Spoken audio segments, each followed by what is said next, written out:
Assalamualaikum warahmatullahi wabarakatuh. Kami dari kelompok 3 ingin menjelaskan unsur periode ketiga.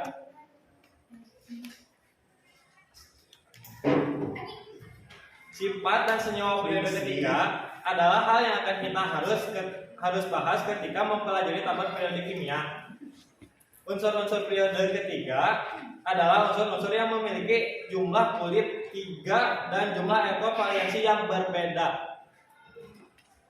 Elektron valensi dimulai dari 1 hingga 8. Unsur-unsur periode ketiga meliputi natrium yang disebut Na, magnesium yang disebut Mg, aluminium disebut Al, silikon disebut Si, fosfor atau fosfor bisa disebut P, belerang bisa disebut S, klorin bisa disebut Cl, dan argon bisa disebut Ar.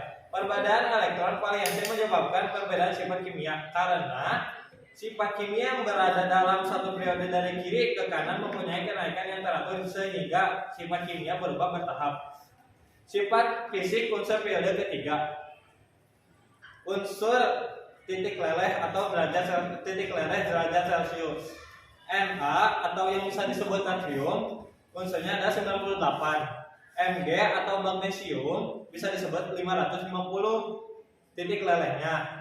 Al atau yang disebut aluminium titik lelehnya bisa mencapai 660. Si atau disebut silikon bisa mencapai titik lelehnya 1430.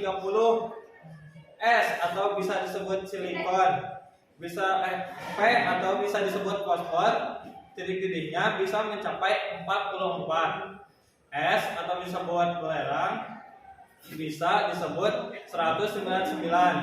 Cl atau klorin bisa sampai minus 102. Ar atau argon bisa sampai 189. Titik-titiknya bisa sampai dari natrium titik-titiknya bisa sampai 892.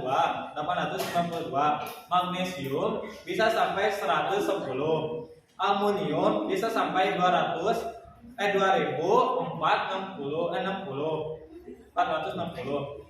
Si atau silikon bisa sampai 2355. P atau bisa disebut fosfor bisa sampai 280.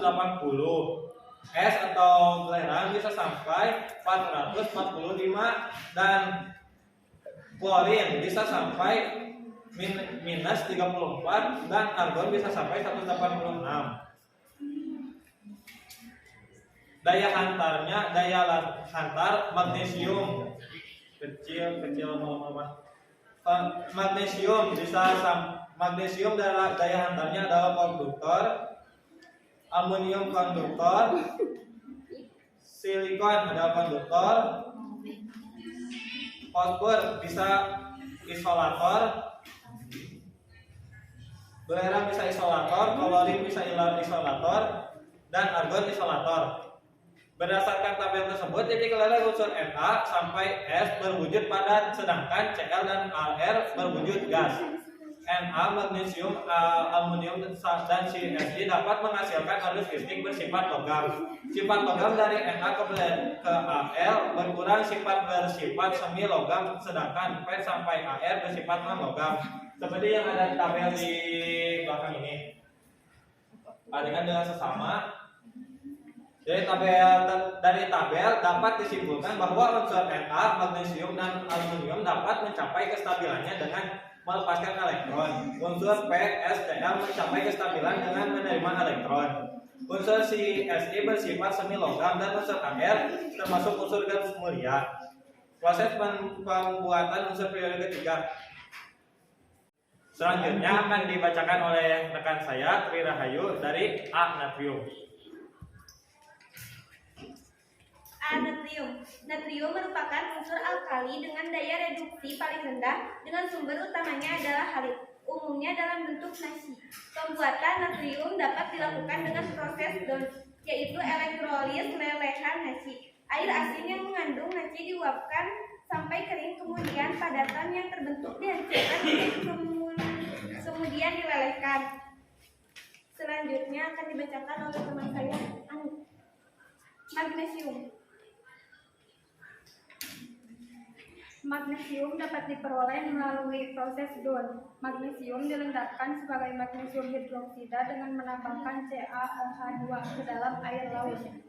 C. Aluminium. Aluminium diperoleh dari elektrolisis bauksit yang dilarutkan dalam kriolit cair. D. Silikon. Silikon dapat dibuat dari reduksi CaO2 murni dengan serbuk aluminium pada suhu tinggi. E. Fosfor. Fosfor atau fosfor dibuat dalam tanur listrik dengan memanaskan fosforit pasir dan kokas dengan reaksi. F. Sulfur. Pembuatan belerang pertama kali dikembangkan pada tahun 1900 oleh French yang mengembangkan cara untuk mengekstrak belerang yang dikenal dengan cara French. H. Argon. Argon dapat diperoleh dari atmosfer atau udara bebas secara destilasi fraksional pada udara cair atau dengan mengemisikan positron. Selanjutnya akan dibacakan oleh rekan saya. Adapun kelimpahan unsur periodik 3. Yang pertama, natrium dengan massa 2,7% dan kandungan mineral. Yang kedua, magnesium dengan massa 1,9%. Yang ketiga, aluminium dengan massa 7,6% dan kandungan mineral.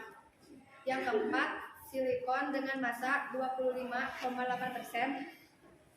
Yang kelima, fosfor dengan massa 0,1%. Yang keenam, sulfur dengan massa 0,1%. Yang ketujuh, klor dengan massa 0,2%.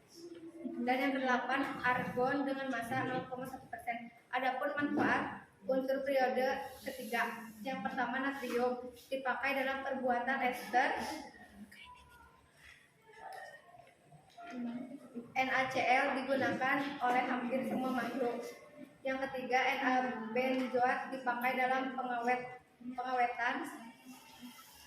Adapun magnesium dipakai pada proses produksi logam, kaca, dan semen.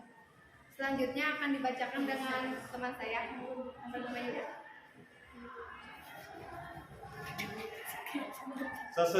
Sesudah magnesium ada aluminium. Aluminium dapat banyak dipakai dalam industri pesawat dan bisa untuk membuat konstruksi bangunan, bisa dipakai untuk bermacam-macam alloy, bisa juga dipakai untuk membuat magnet yang kuat, bisa juga dipakai untuk tawas sebagai penjernih air. Bisa juga dipakai untuk membuat logam hybrid yang dipakai pada pesawat luar angkasa. Bisa juga membuat berbagai alat masak. Bisa juga menghasilkan permata berwarna-warni, sapphire, topaz, dan lain-lain. Ada juga silikon. Silikon bisa dipakai dalam pembuatan kaca. Jadi kaca-kaca itu bisa dibuat oleh silikon. Terutama dipakai dalam pembuatan semikonduktor, dan silikon juga bisa dipakai dalam semikonduktor. Bisa digunakan juga untuk membuat alloy bersama aluminium, magnesium, dan tembaga, untuk membuat enamel dan untuk membuat IC. Terus yang selanjutnya, fosfor. Di fosfor kita bisa dipakai pada proses produksi logam, kaca, dan semen. Bisa juga dibuat untuk membuat konstruksi pesawat, bisa juga dibuat untuk pemisah sulfur dan besi dan baja. Bisa dipakai pada lempeng yang digunakan di industri percetakan, bisa untuk membuat lampu kilat, bisa sebagai katalis reaksi organik. Sulfur dipakai sebagai bahan dasar pembuatan asam sulfat. Digunakan dalam baterai, dipakai pada fungsida dan pembuatan pupuk. Jadi pupuk dan baterai itu bisa berasal dari sulfur. Bisa juga digunakan pada korek dan kembang api yang bisa juga digunakan sebagai pelarut dalam berbagai proses. Yang selanjutnya, klor bisa dipakai pada proses pemurnian air. Cl2 dipakai di disinfektan. KCl dipakai sebagai pupuk. ZnCl2 digunakan sebagai solder. NH4Cl digunakan sebagai pengisi baterai. Bisa juga digunakan untuk menghilangkan tinta dalam proses daur ulang kertas. Bisa juga dipakai untuk membunuh bakteri pada air minum.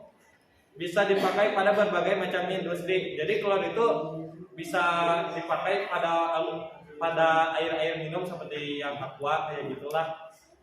Dan yang selanjutnya argon. Argon sebagai pengisi bola lampu karena argon tidak bereaksi dengan kawat lampu.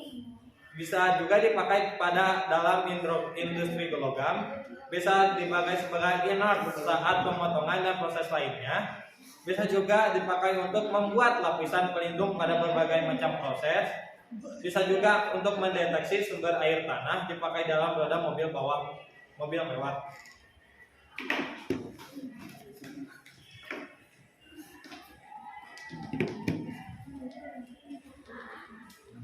Sekian dari kami kelompok 3 yang menjelaskan tentang unsur periode ketiga. Terima kasih. Wassalamualaikum warahmatullahi wabarakatuh.